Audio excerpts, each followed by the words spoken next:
on peut utiliser indifférentement l'adjectif social et l'adjectif sociétal. Souvent d'ailleurs dans les débats journalistes ou télévisés, on entendra le mot sociétal, un peu pour faire bien, pour faire genre, pour donner un élan, un style à son discours. Pourtant, ce sont deux mots qui, étant bien différents, doivent recouvrir des réalités différentes. Si, pour décrire un phénomène social, j'utilise le mot sociétal, pourquoi ne pas tout simplement utiliser le mot social ? C'est plus direct, c'est plus clair, il n'y a pas de possibilité de se tromper. D'autant plus que le mot sociétal recouvre un aspect très précis des sociétés. Lorsque on parle de la socialité et donc du social, le social c'est ce qui relève de la société, donc des dynamiques générales de la société, taille, population, lien entre les individus, etc. Alors que au départ le mot sociétal signifie quelque chose de très précis dans la société, qui est l'acquisition de droits nouveaux pour cette société. Et je voudrais faire un petit parallèle entre deux mouvements, l'un qui s'est passé en 2022 et l'autre qui s'est passé en 2018. Donc en 2022, c'était le mouvement du mariage pour tous. Plutôt en 2023. Donc en 2023, il y a eu le mouvement du mariage pour tous, et c'était un mouvement qu'on pourrait qualifier de sociétal. Alors qu'en 2018, pendant plusieurs mois, s'est déroulé le mouvement des Gilets jaunes, et le mouvement des Gilets jaunes, on peut qualifier ce mouvement de social. La différence, c'est que dans le cas du mariage pour tous, on se battait pour obtenir de nouveaux droits. On se battait pour ajouter à l'arsenal de droits déjà existants de nouveaux droits, de nouvelles possibilités, notamment pour les homosexuels, d'accéder à la condition, au statut de mariage. Alors que, en 2018, on ne peut pas du tout parler pour le mouvement des Gilets jaunes de mouvement sociétal, puisqu'au contraire, il s'agissait précisément pour les Gilets jaunes de revenir sur des droits qui devaient être acquis, qui devaient être au cœur de la citoyenneté, au cœur de la société, et qui ne l'étaient pas, ou de manière insuffisante, ou de manière pas suffisamment satisfaisante.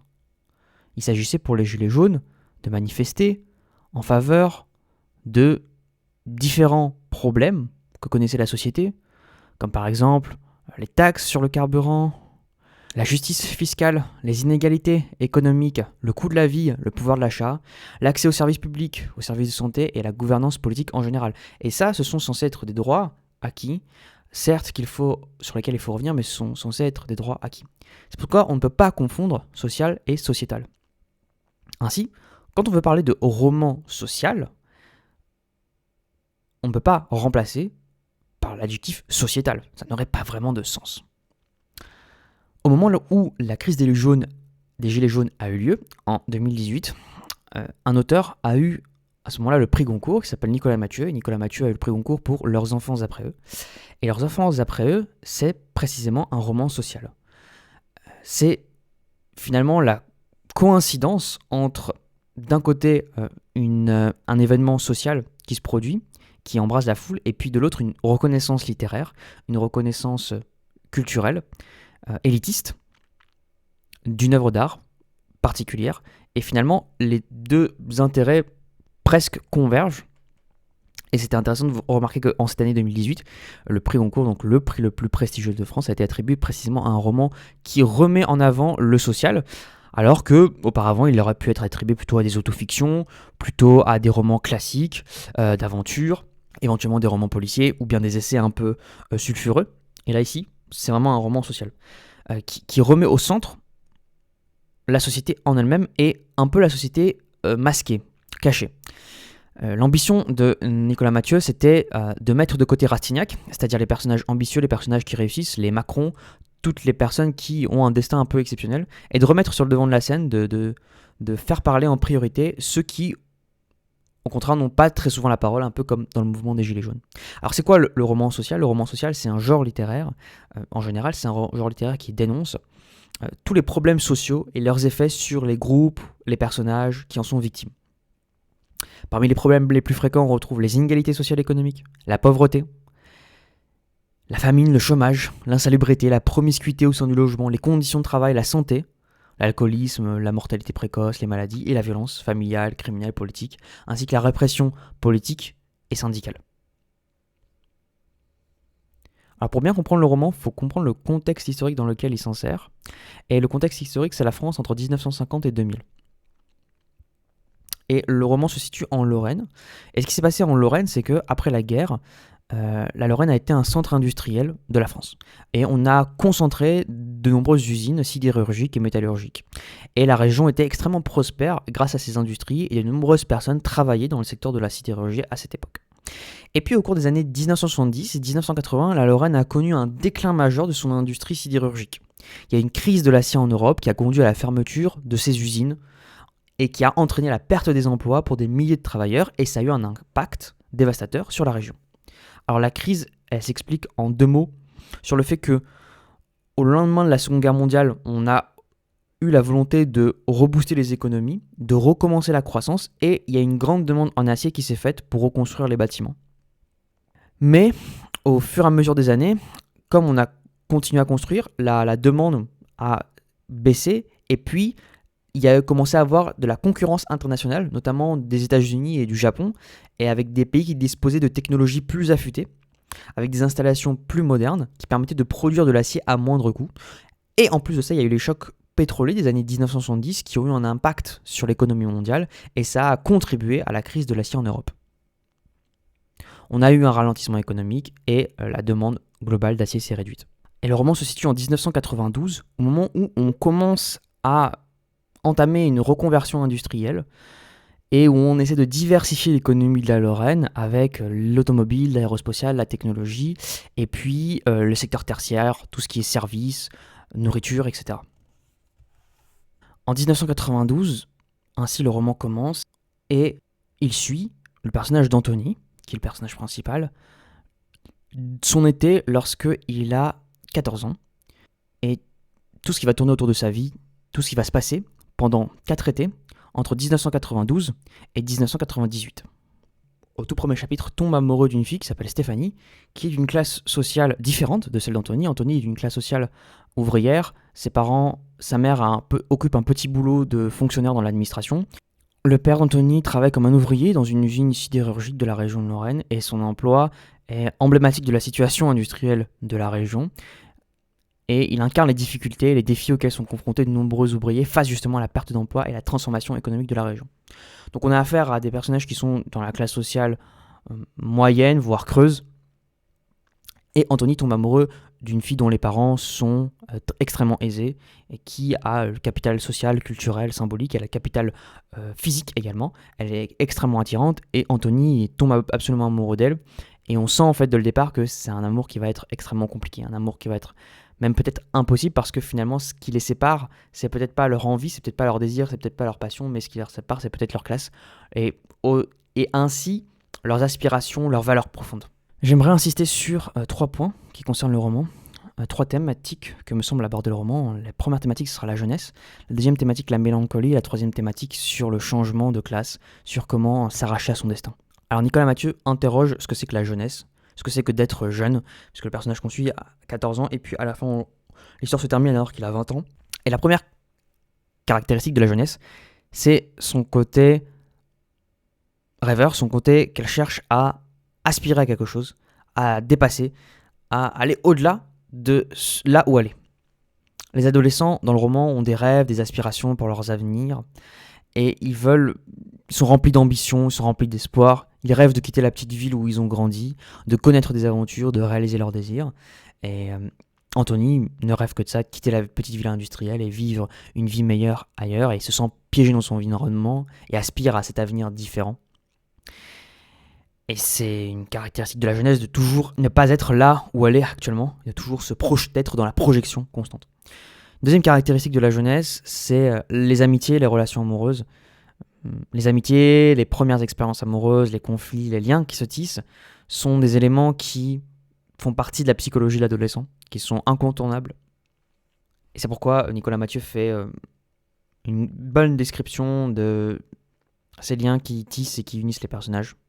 De meilleurs amis à meilleurs ennemis, les premiers rapports sexuels également, ces premiers liens d'amour.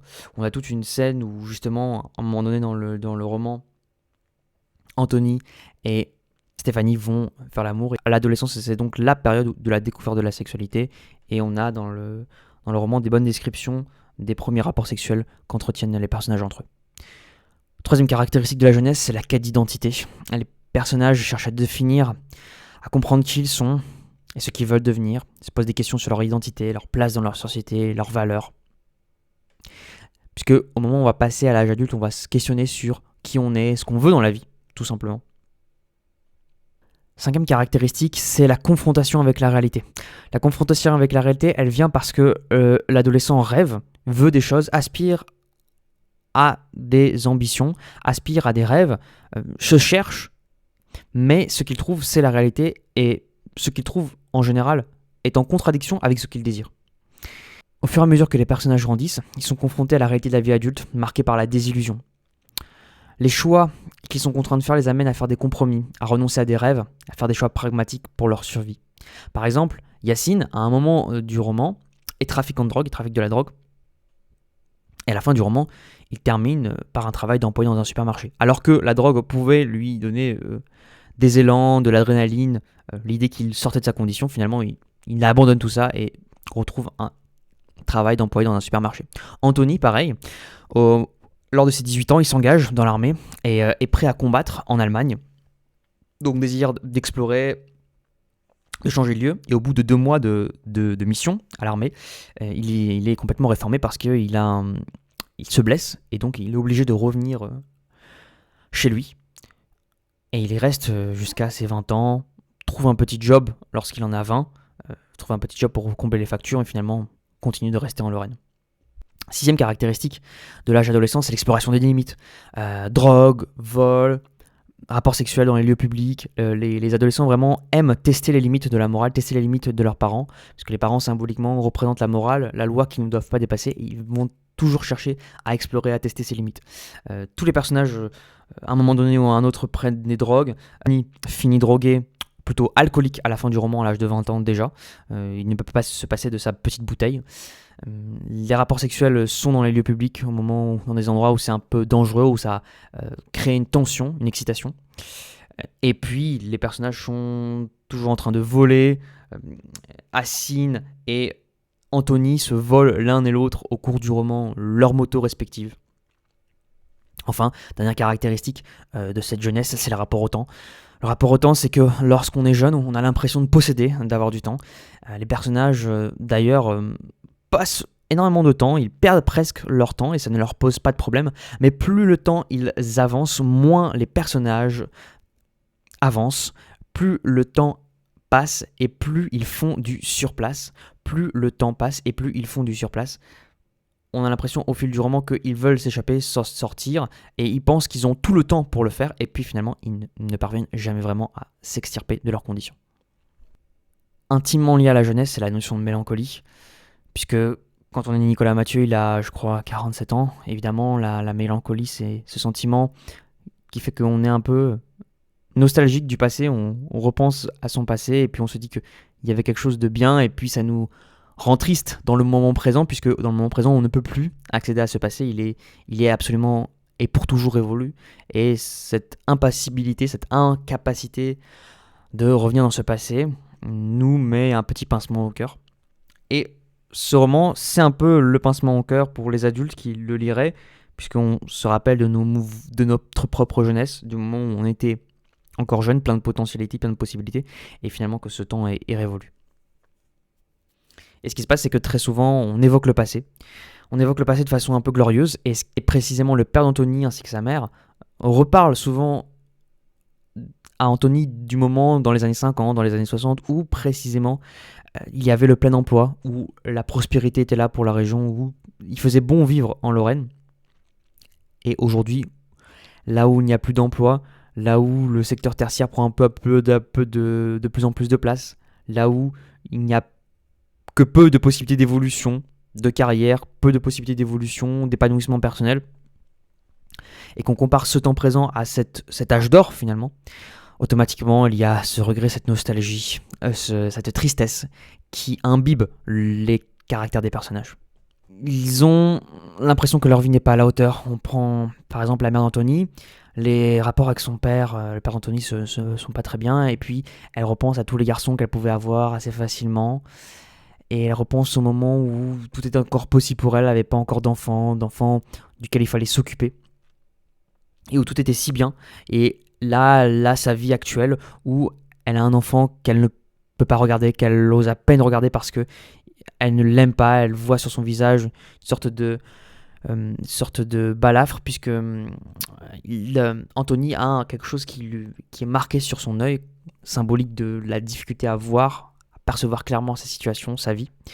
Et elle le regarde et elle a beaucoup de mal avec lui. Elle se dit mais pourquoi j'ai fait tout ça? Et d'autant plus que la relation avec son père se passe pas bien. Donc non seulement son mariage échoue et ne va pas dans son sens, et en plus elle se dit que ça vaut pas la peine de... Pourquoi avoir dépensé tant d'énergie pour un enfant qui finalement ça n'en vaut pas trop le coup. Ils n'ont pas forcément de grandes discussions entre eux. Ils partagent pas grand chose, à part le fait qu'à la fin du roman, ils peuvent fumer et boire ensemble. C'est pas une relation riche, c'est pas une relation d'épanouissement. Et face à cette mélancolie, face à cette tristesse ambiance, les personnages évidemment recherchent l'évasion, cherchent à fuir leur réalité par tous les moyens, et les moyens qu'on trouve, c'est forcément la drogue, éventuellement la musique, les relations, le divertissement, puisque tout le dernier chapitre est consacré à la victoire de l'équipe de France en 1998. Et c'est un petit peu le moment d'une fête, le moment d'une communion qui dure pas très longtemps, qui dure peut-être le temps du tournoi, et puis après on doit retourner à la dure réalité du quotidien. Et donc cette évasion, elle est toujours là, ce désir d'évasion est toujours là, mais finalement les prises d'accroche sur l'évasion sont extrêmement fugitives, et elles sont d'autant plus des prisons. C'est-à-dire que les refuges de ces personnages sont leurs tombeaux. On cherche à fuir le quotidien dans l'alcool, et puis l'alcool nous prend petit à petit, nous arrime, nous attrape, et il n'est pas possible de sortir de son destin, puisque finalement on est déjà attaché, menotté aux substances. Souvent dans le roman, on voit le paysage de la Lorraine, et le paysage de la Lorraine, c'est un peu comme le reflet de la mélancolie. On voit les usines abandonnées, les zones industrielles en déclin, et cette mélancolie qui imprègne le paysage imprègne également les personnages. Le roman est un roman sur l'impossibilité de s'arracher à son destin. Ce qu'on appelle les transfuges de classe, ce sont les individus qui arrivent à passer d'une classe à une autre, et Nicolas Mathieu prétend être un de ces transfuges. Par l'écriture, il est sorti de sa condition, puisqu'il vit à Nancy, donc il est originaire de cette région, il la connaît bien, mais il a réussi à s'extirper de ses déterminismes sociaux et à devenir un écrivain connu, reconnu. Pourtant, le roman qu'il écrit montre précisément plutôt la difficulté à s'arracher à son destin. Les 3 raisons principales que je vois qui font qu'il est difficile de s'arracher à son destin, on a tout d'abord le poids de l'héritage familial. Il y a beaucoup de personnages dont les décisions sont influencées par les actions et les choix des parents. Par exemple, Anthony est confronté au fait que son père est un ancien ouvrier de l'usine sidérurgique et que l'usine est le principal employeur de la région, et cela pèse sur ses propres perspectives et ses choix de carrière. Et je vous donne un exemple dans le texte. Les esprits des pères nous hantent sans cesse, soufflant dans notre cou, leur souffle froid pour nous réchauffer, nous accorder des forces pour la longue journée à venir, ou nous répétant inlassablement la douleur de leurs échecs, de leurs renoncements, de leurs peines, de leur deuil. On a des parents qui vont vous forcer, qui vont vous obliger à trouver un travail le plus rapidement possible, qui vont vous obliger à essayer de survivre économiquement. Et donc forcément, les enfants vont essayer de survivre économiquement, de trouver ce travail. Et la relation avec le père d'Anthony est toujours caractéristique, puisque son père était un alcoolique. Et le père, à un moment donné, s'en va, doit s'en aller, pour une raison ou pour une autre. Je ne spoil pas là-dessus. Et quand le père s'en va, Anthony lui-même devient alcoolique. Et on a la filiation, le poids de l'héritage qui fait que c'est extrêmement difficile de sortir de sa condition. Parce qu'à partir du moment où on est une personne qui est alcoolique dans notre famille, il y a 2 chances que cet alcoolisme se reproduise sur les autres membres. Le contexte économique est la deuxième raison pour laquelle il est difficile de sortir de sa condition. On est dans une région touchée par le déclin, le chômage. Les opportunités finalement sont rares. On n'est pas à Paris. On n'est pas dans un lieu où on bourgeonne de potentialités de rencontrer des gens qui vont nous amener, qui vont nous proposer telle ou telle relation, des individus qui pourraient nous amener à changer de classe, changer de société, découvrir d'autres choses. Et on n'est pas du tout à Paris, cette ville de toutes les possibilités. On est au contraire en Lorraine, dans un paysage un peu perdu, solitaire, isolé, socialement. D'ailleurs, il existe un passage dans le roman où Anthony va à Paris. Et le seul moment où il arrive à Paris, dans le roman, c'est quand il doit revenir de l'Allemagne, parce qu'il était justement blessé. Et il revient, et le train doit passer par Paris absolument.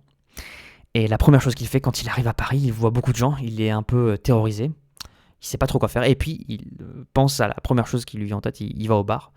Et puis le lendemain, après avoir passé toute la nuit au bar, à discuter, à rigoler, à boire, il revient à la maison très rapidement et il essaie même pas de revenir ou de penser que peut-être Paris serait un meilleur endroit pour lui pour sortir de sa condition.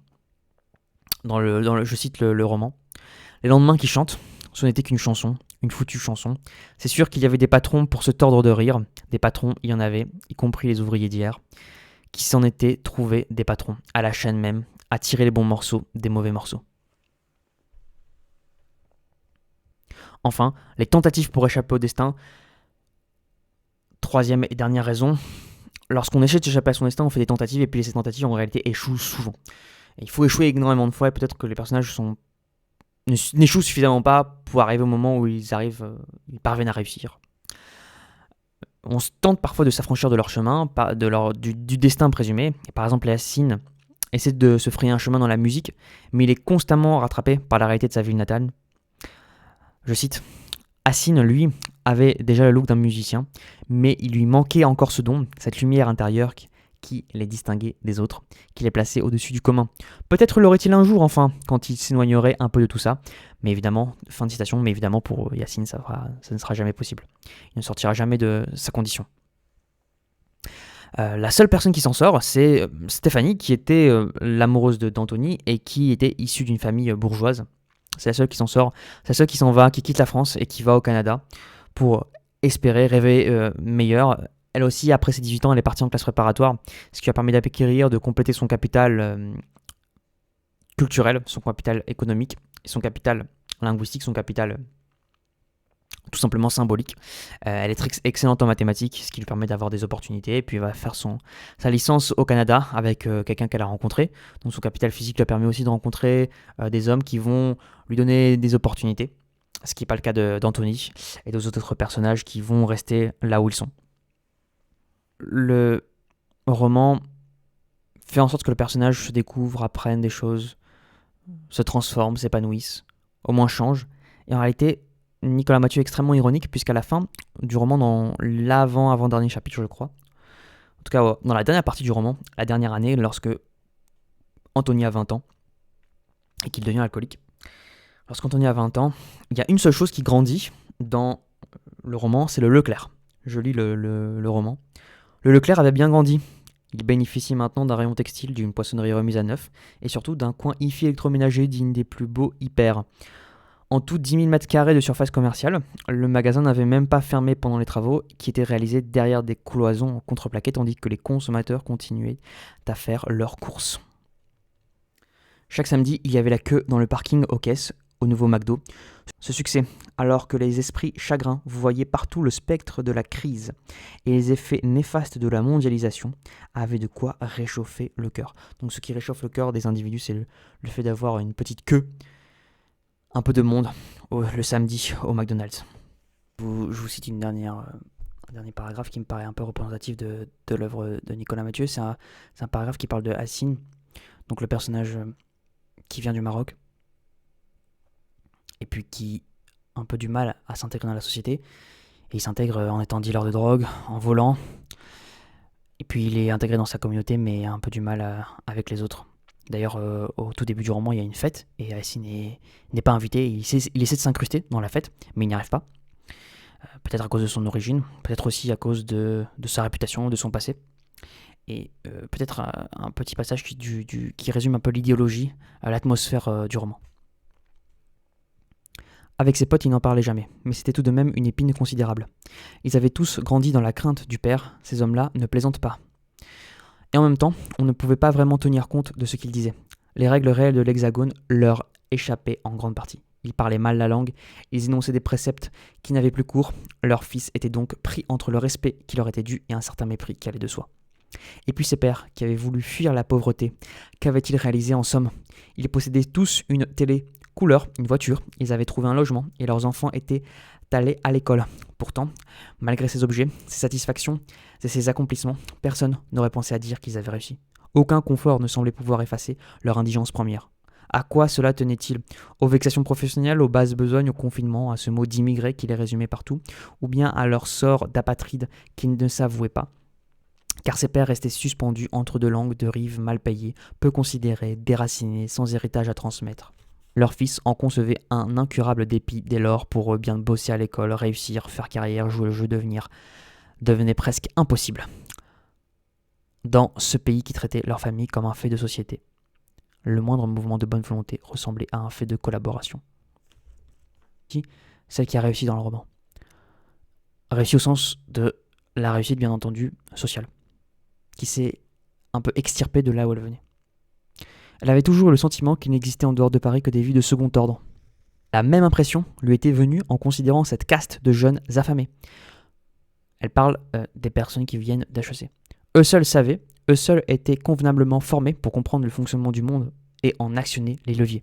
Tout le reste, c'était de la foutaise. Les physiciens, les caïds de l'EHESS, les agrégés, les politiques, les philosophes, les avocats, les vedettes, les footballeurs, tous aveugles, impuissants, des cons. Ceux qui comprenaient intimement la machine et parlaient la langue de leur temps, ceux qui embrassaient exactement une époque perpétuellement accélérée, exponentielle par nature, dévorante, infusée de lumière, de vitesse et d'argent, ils étaient là. Princes économistes, meneurs d'affaires, avec leur chemise bleue, leur corps lisse, flûté, leur épouvantable allant. Elle avait repassé ses concours au printemps et reçu ses résultats début juillet. Les courriers étaient arrivés les uns après les autres. Elle était prise à Lille, à Lyon et à l'ESSEC. Voilà la rampe de lancement. Elle pouvait se détendre. Rampe de lancement, donc l'image pour qu'elle soit jetée, propulsée ailleurs et plus haut. Je fais une petite dernière citation, cette fois-ci qui concerne la mère d'Anthony. Après une longueur, elle s'arrime au mur pour reprendre son souffle. Elle est à la piscine. Le million de reflets hésitant à la surface qui lui piquent le visage, elle bat des paupières pour chasser les gouttes qui perlent de ses cils. Sous la brise, sa peau se hérisse, c'est un plaisir miraculeux. Tout ce qui signale l'existence de son corps la remplit de joie. Chaque jour, tout conspire contre ce corps, son mari qui ne la baise plus, ce fils pour lequel elle se ronge les sangs, le travail qui l'affaiblit à force d'immobilité, de tâches dénues de sens, de mesquinerie toujours reconduite, et le temps évidemment qui ne sait rien faire d'autre.